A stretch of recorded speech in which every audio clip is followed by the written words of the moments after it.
नमस्ते साथीहरु, स्वागत छ तपाईलाई हाम्रो फाइनान्स च्यानलमा। म तपाईको होस्ट मनोज कुमार माली।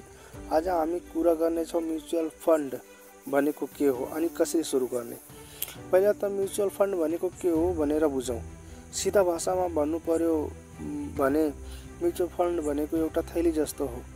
हामी सबैले थोरै पैसा राख्छौं अनि त्यो सब पैसा एक्सपर्टले ठूला कम्पनी, शेयर, बडपत्र र बैंकमा लगानी गर्छन्। यसरी धेरै जनाको पैसा जम्मा भएर ठूलो लगानी हुन्छ अनि नाफा भए सबैमा बाँडिन्छ। जस्तै उदाहरण मानौ तपाईसँग 1000 रुपैयाँ छ। 1000 रुपैयाँले तपाईको ठूलो कम्पनीको डाइरेक्ट शेयर किन्न सक्नुहुन्न होला। तर म्युचुअल फन्डमा हाल्दा तपाईको 1000 रुपैयाँ अरु हजारौं मानिससँग पैसा मिसिन्छ। त्यो जम्मा पैसा एक्सपर्टले बजारमा लगानी गर्छ र नाफा भए तपाईको अंश अनुसार फाइदा हुन्छ। अब आउनुस् बुझौं म्युचुअल फन्डबाट हुने फाइदाहरू। नम्बर 1, कम पैसा लगानी गरेर सुरु गर्न सकिन्छ। नम्बर 2, रिस्क कम हुन्छ किनकि पैसा धेरै ठाउँमा फैलिएर लगानी हुन्छ। नम्बर 3, एक्सपर्टले पैसा म्यानेज गर्ने भएकोले तपाईलाई धेरै टेन्सन हुँदैन।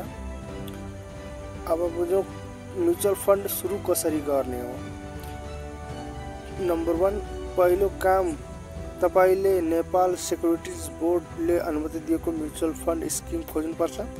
नम्बर 2, त्यसपछि बैंक वा शेयर ब्रोकरको वेबसाइट अफिसबाट एप्लिकेसन भर्न सकिन्छ।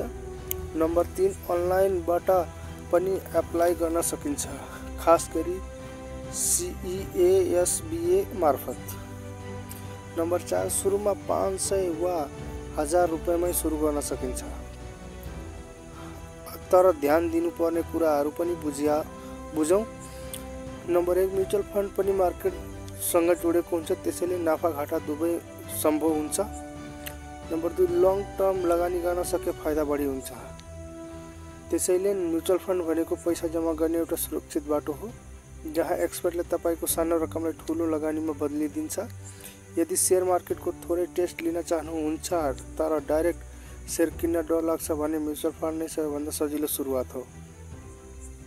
तपाईले म्युचुअल फन्डमा लगानी गर्न सुरु गर्नुभयो भने तपाईको फ्युचरलाई सजिलो बनाउन ठूलो कदम हुनेछ।